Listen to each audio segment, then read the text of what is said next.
भाइयों बहनों, INDI alliance पिछड़ा समाज के आरक्षण पर डाका डालने का काम करता है। अगर 4% रिजर्वेशन किसी ने करा है, किसी सरकार ने करा है, तो इतनी तकलीफ मोदी जी को क्यों हो रही है? सबसे ज्यादा आरक्षण का धोखा अगर किसी ने दिया है तो वो बीजेपी ने दिया। वंचित का जो अधिकार है, वंचित का जो अधिकार है, मोदी उसका चौकीदार है। मुस्लिम आरक्षण का शिगुफा फिर बाहर आ गया। समाजवादी पार्टी ने मुस्लिम आरक्षण की मांग कर अपने टारगेट वोटर्स को अपनी तरफ लाने की कोशिश की है। मुरादाबाद के समाजवादी पार्टी के सांसद एसटी हसन ने कहा कि इंडिया गठबंधन की सरकार बनने पर मुस्लिमों के आरक्षण के लिए अगर संविधान में संशोधन की जरूरत पड़ी तो वो भी किया जाएगा।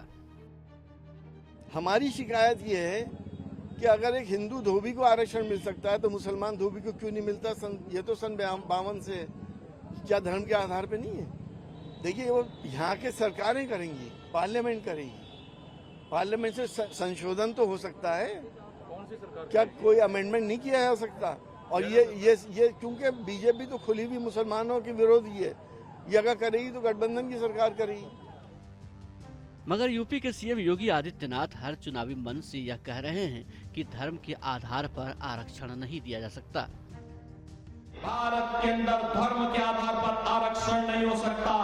आरक्षण पर बाबा साहब भीमराव अम्बेडकर का जो मंतव्य है वो अंतिम मंतव्य है। हमें उसका संविधान की भावनाओं का पालन करना चाहिए।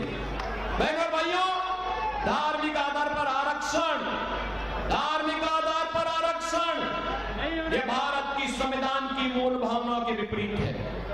अनुसूचित जाति, जनजाति और पिछड़ी जाति के लोगों को ही आरक्षण का लाभ मिलना चाहिए और वह भी भारतीय मूल के होने चाहिए।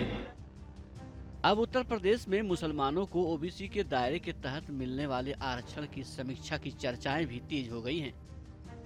ओबीसी वर्ग में मुसलमान के आरक्षण के मामले पर सरकार ने जांच करने की तैयारी शुरू कर दी है।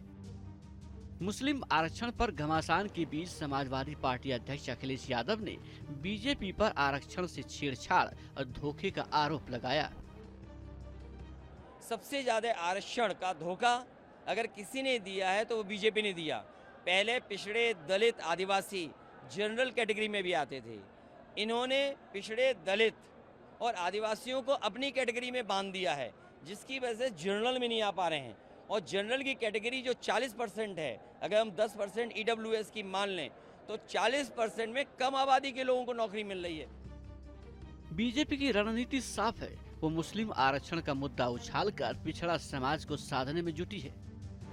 इसलिए पीएम मोदी समेत सभी बीजेपी नेता हर चुनावी मंच से विपक्ष को निशाने पर ले रहे हैं।